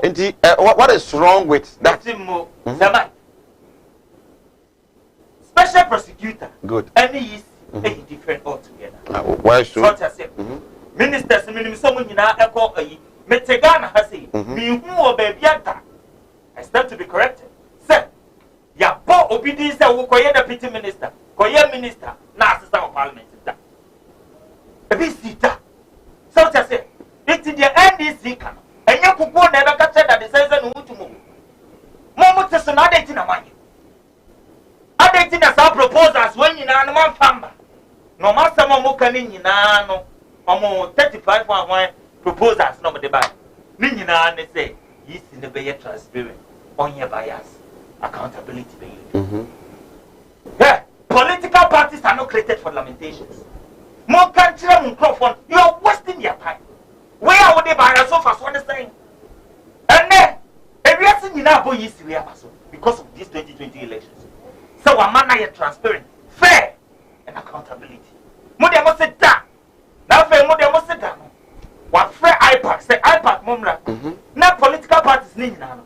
Yes, this is what you be home. Mudi amo se da yanko na mo nko abako gine chire e san 12 go park no se mo mfa sa hyehyɛ yewi na me nya cha betra me di no ya sa wudi ani sifochi wudi ani sifochi wudi ani sifochi bi twa omo na omo be ka che se isi ne fa die we on fa die me ka chire wudwa political parties are not created for that lamentation. They are wasting this for more time.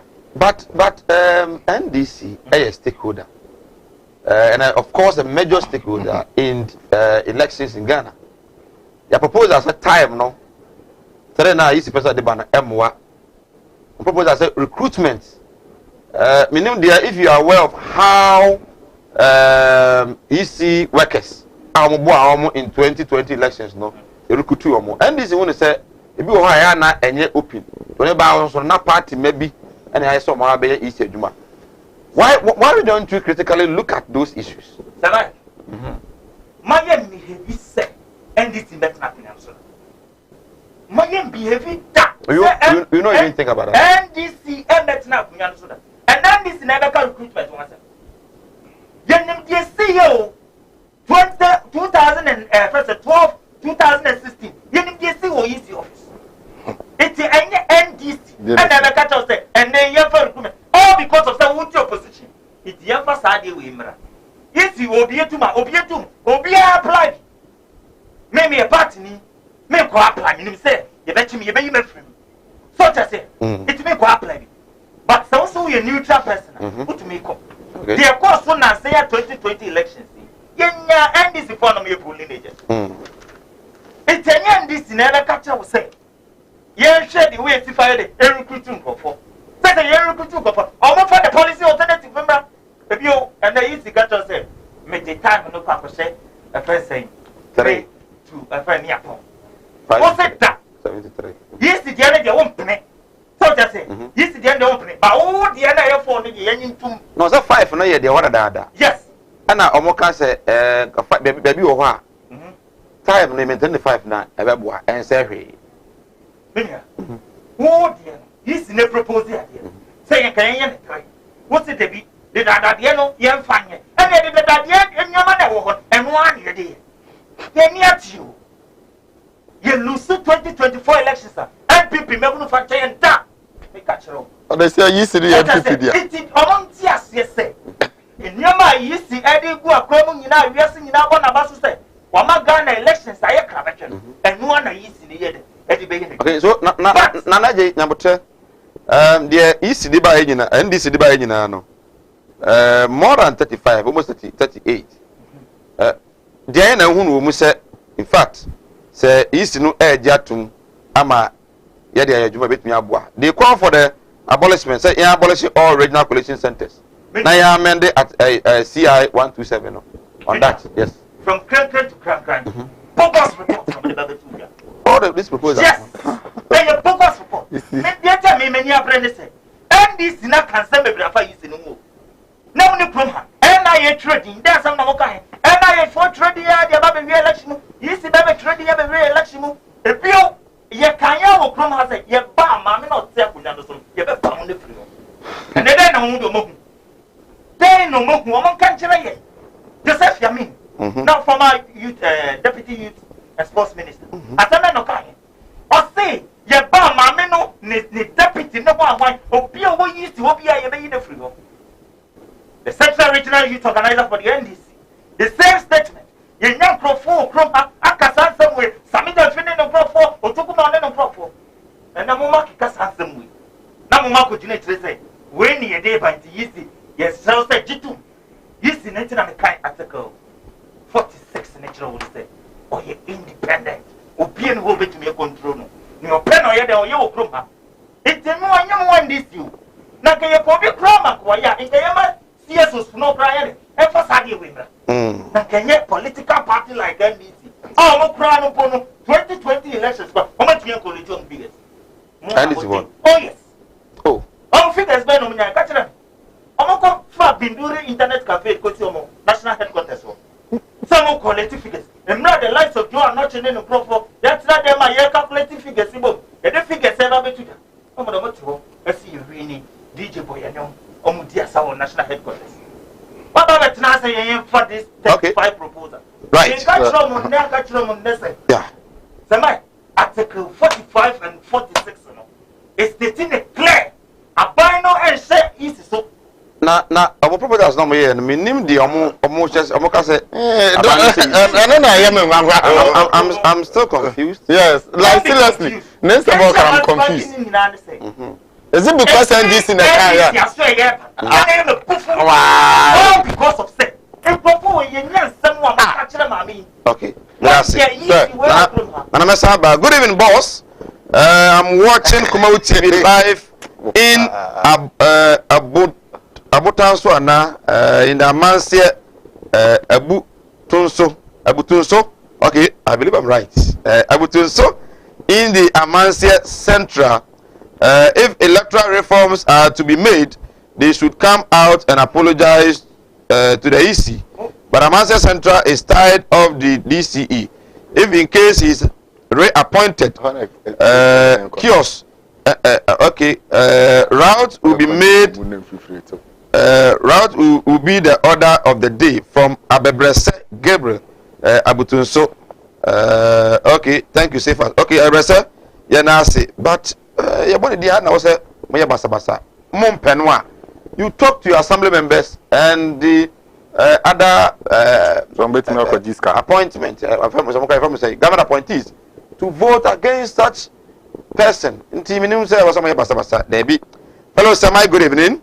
Please, it's time the Nana Addo-led government put keen interest in improving working conditions of public servants how can you promise 1 million jobs where those already employed permanently are suffering?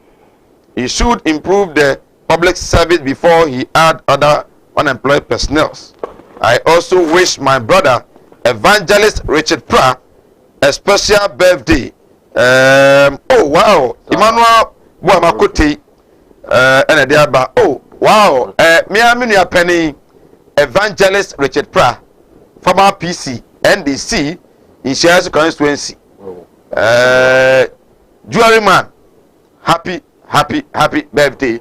With a new shout. Now you can see you are many crew na you took a about you na yellow champagne no abro. Right. Rainbow from Kasua. Aside the NPP, there is no other political party that can convey Ghana to the promised land. Let's all have faith in the NPP, and Ghana will be a better place. Majority of us expect. Long live Ghana. Rainbow, na say also Ode etumi aba. We say good evening, Sir Mike. The master class of the President of the Republic really shows that he is determined to bring more development. He is the president who is transparent and truthful to his words, and he is doing according to his promises. Regards to Honorable Hannah Hawa Kumsi, Cindy Bay Kaswa, no so the free or the Abba Winso Edia. Was a good evening, Sir Mike. I'm enjoying your show. Keep on with the good works. But the DCE for Amansia Central should not come again. Hey, sir. We say Teacher Kojo Tepanyina so nobody will listen to NDC from the sidelines. If NDC party has Ghana at heart, they should have attended the IPAC meetings and come out with those suggestions for debate and not telling the EC what to do. So greetings to Honorable Nana Ajma Prempe Nadmo, Director General and Chairman of the Kwakwapia. Kwakwapia. Chairman de Kokre Betian. Betian. We every Odoi Tema and Odiaba as the President Nana Akufo-Addo is being sent by God to move Ghana to the promised land. Let's support him to deliver. NDC dear, let's keep them in opposition. Tema 4, you know, there's so na yenchia monso and well. I mean, I'm a course no. I mean, you are messages not dorsal, and then Crawford. I mean, you in free. We say, hi, good evening, Sir Mike. I am Charles from Inahini Zongo. Please tell the NPP guy to stop defending the undefendable. That social commentator guy is very, very good, and he is my mate way back in Edujemfi SHS, and he has nickname Pastoria. It's true. Edujemfi the emo head in this how the mo more school na we head that is school swing. Edujemfi the emo head in this. Well, it will be right. Not that. Not even the phone lines now. So strike. Just 2 minutes. See a strike, right? Yes. I think the government now so. Is it not that for say not CCT? Say abana to near my condition of service. One year near ya farm more. September on the strike. Ghana medical situation as under the same signal, and then you tag and say omunko classroom there and coach na ene mutifie. Also me yes chance na ba na chance na make assembly. Good. Me say aban wi akoye wo ba wa kwa awale foforo. Wo kwa awale foforo na unkuma fo na wo nso forum. Eso so kama bi wo kro mo nu aduane bro ba wo yedai. Udi. Bo munya hu suba na nkasa nom do to level. Okay. You see, I got a phone now the Danko Kufado, I buy no Musubai. Okay. Because over 2 teacher near Ketchum, and age my near Ketchum had to move 4%. Oh, control by appointees at Ketchuma 75%. Oh, man. Yet, say, how my penina back at the processor who pursue DADR, Untminia day, and classroom NDA. So at the end of the day, indirectly, what are you trying to tell us? Is there not a hidden truth? No, Penny so. But it shouldn't come from the person like training college. Where we Also, do you expect to be a billionaire? Oh, sir, I don't even expect to be a billionaire. At least I should be a person that made me work do level. There was a point in time that Ghana had no police now. Kono Emma Ghana Nibia. But yeah, baby, or better to no man. The police better how a crofo be carry out police. Kono market you and I say no matter what. As your baby man is share no ma. And the police are kono. Even first crown no dress and crown and shame crown. Abamba. Ekofo o mampanyino kofo abem ntutu ye ode tutu kom that is what Ghanaians are expecting from Ronaldo it is the real no mercy kono mesra Ronaldo say on keka no ho no nka bibi nkyere ya kyere fo no see the bema mo so timi aba class me yes you see my students are studying go Amsterdam ne University ne other universities ye ngudi ya ho that's why we say exams Robbie Fashions at the free day so near Goda Hotel Honorable Kwaku Ajimamenu will not resign today or tomorrow. Yeah. The NDC have never supported anything good in Ghana. Regards to Dr. John Kuma, Deputy Finance Minister, and Dr. Matthew Opoku Prempe. John Kuma, lawyer. And you may answer Yachapa. Minty na afi, Mumia Wanantuma. Sir Mike, your dear unified on resign at the chair so come. Okay. So just say. Now, young core striking sense of Mr. A chapuni in our set. President Kufuado are buying a year of Papa. Our Jane the mouth for you now. Yet you too. Say, baby, I drew no. You know, move soon. Such as say, the first thing, the university. Any idea? This is with medical association because somebody on mobile. Okay. A young more minor. It's in a education minister. A competent one. Such as it. Honorable Doctor and the Professor Young Canim Penifua, who crum are, or Cassa do a criminal. Meaning say, you have been 3 net and competent to that. A penny any ambition. Okay. But say, sir, and conform become a condition of service. They deserve it. They deserve it. Because men are needing your passion for teaching. But Osha San Yama Bakum Yumi and Sebia. I asked at the church for no, I'll get your grab home. Such as it. Into Yama that professional. Sana Yama days nurses near you know professional. I know. Even open. Yama church for because as an IAB politician, thank you. I mean, I say, so you are looking more gorgeous today, right? I mean, Nana was say, Ajimai Prempe, Nana Ajimai say, was saying that the free Nana Uhono Yahene, but then Yanchia DTO, Mr. Samuel de Graft Minta, Chad, Cocoa Board, a double chrome, yes, a double chrome, Western North region. Na yes I encha na Ajimai neba nana Jomo enmunyam Ajimai nana ya chia ene enyume na busuafo no enyina well Nana my friends of Nana Prempe there be we dey Cocoa Board no wo sika wo die nya agro so ko yina ma e bi ni da 0202668461 0202668462 ebi ahoma to across the country be obi ano obetumi afre na yato nkan oba na wama TV volume no akofom na wati won fon ade frame na yatumi ato nkan yedi ko bebre appointment of MDC said delay adwendwene ho ene yahwe honorable Kwaku Menu sika no yase shake edi aba nti etu nkwatwe ya twa na afi NDC proposals ene ehon sam hello good evening. Good evening, Mr. Mike. Odi ya ahwe mi friend Mrey. Mr. Mike, Fata was a more award pa oya dia.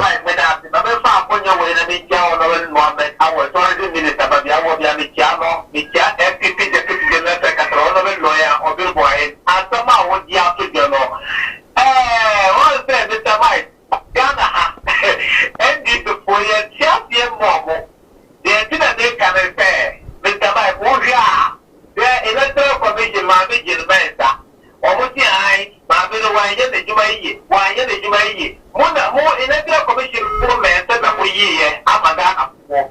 MPP for the electoral commission, Nipa Baku, and I put your body one champion, we indicate one champion, forest, one champion, not for one champion, one to one champion, one place, one that one champion, one point to one umbrella, one champion, let go of the amount for bad, then also by Yamagana for. I don't want to tell you, I forget why I didn't that. Okay, yes, so yeah, that's it. Stella in time, why are you way? Hello, good evening. Hello, good evening. Hello, good evening. We need to be free. Okay, honorable the grafts. Okay, honorable you tell you way. Honorable you tell me kasa. Assemblyman.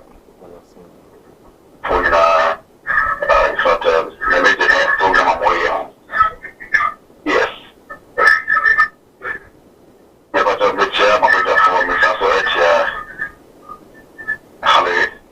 Honorable you tell me kasa. Yeah, Mitchell, Mimia, the man, Mitchell, and Nana. I said, you have a new OMFDC system. I can't say that I hopefully by next week.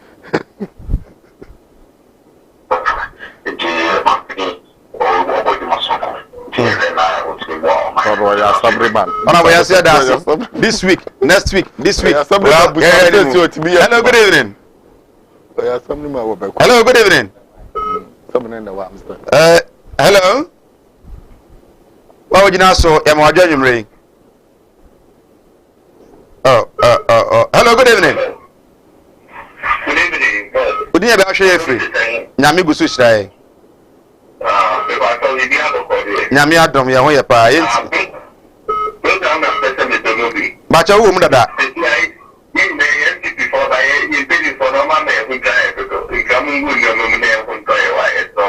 Okay.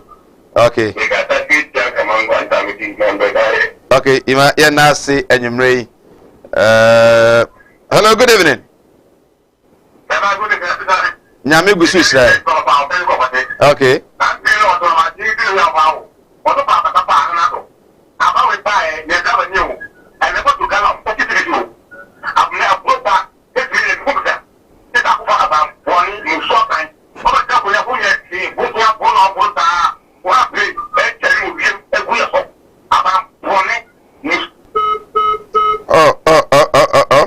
Right, Nanajimai, double chrome in the Bia East District, Western North. Well, Nana Yanasi 0202668461 668462. Hello, good evening. Hello.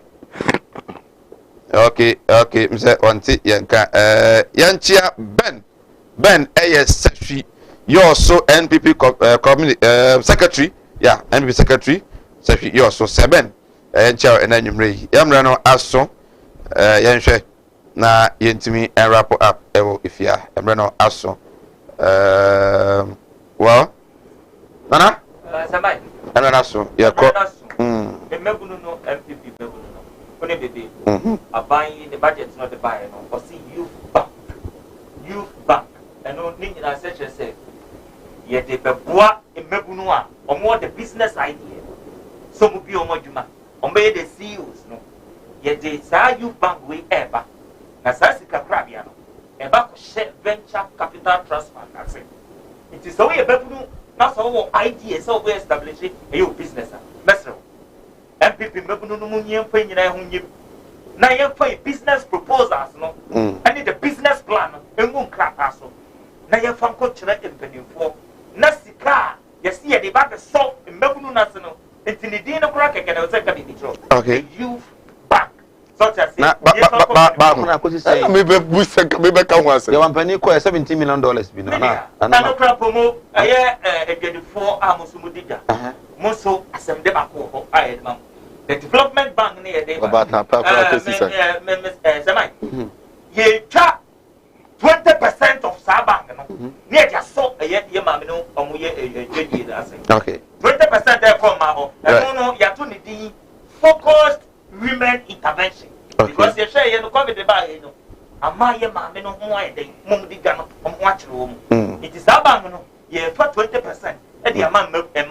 Okay. Right.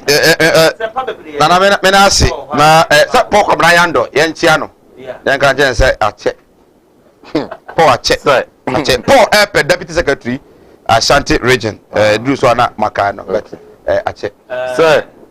Mamenti na can be a woman can be son and also about Tampana Master card acoustic say. Minister 7 account the media in some kind. Apart from that, youth activists, no advantage of you, Mwana. Yes. Coming by to a stardom. Now, what about audition? Qualifier. Competition way. Can I probably myself one my idea, one last stardom. Which you qualify now, we competition no more. Who we near? A few quite the first one at 10,000. We are my bet 20,000. Dibra. Now, no for question business, I say, it carries 10,000 when you know. What to start business via between a boost to Ediama. What matter than Quadia? Bra, and Casa Manuade. Fabra na Yamwa. Na MP. It is a record Nancy, my father be out. So said Nancy share with you news and Crawford. The way we show more crowd or in the name of relationship now. It's becoming non being coming. There is a relationship a baby for say. Me too be brother for say. Yes, our dear Okora say. Amwa no atwo ho afrim boko so obeje okra na so obi kra afrim ne de nyame bebusa wa anya de papa me ko no so de tiefo nya brede hwe ye nyina mentimi mubo obi edu che omu nyina na chairman of all chairman de no ho kokko apia ba bi o obi aso na nwumre me chia no chia Dr. Jenny Boateng na so for Apostle Samuel right into Prophet Bar Force in Jesus Power Ministry. Happy birthday to you, Evangelist Richard Pra. Director, CEO, manager at the City of Gold Jewelry and NDC PC here in Inshaso constituency. Yeah, we show happy birthday. Na afi so mia mo fa se Michelle Cha Frempong Rosent Vineyard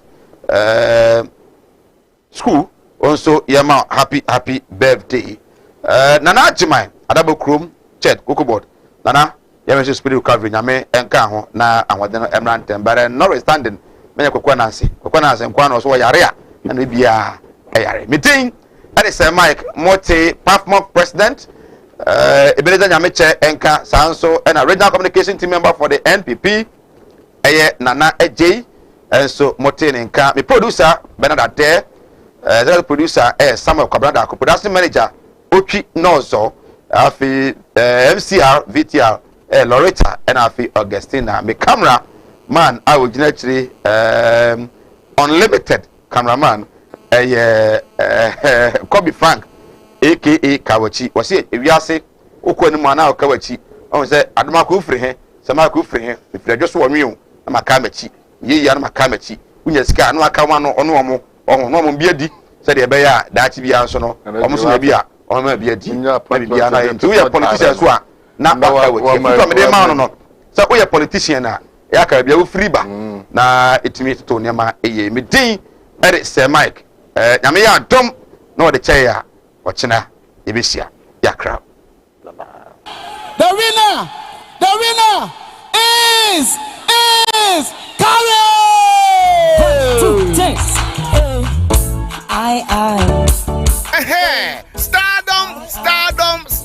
Stardom. Kumawood TV reality show a basso Emma Ghana your budget so Emma season 1 ye di akwa wie no say season 2 audition no a basso den Stardom season 2 audition a basso live we your ba and now we berima wonim nyum to nyankopon ama wo adoma chedie bia wo betimi aba na wo bekire obobrede a bamodin ase on the 21st August mu ni da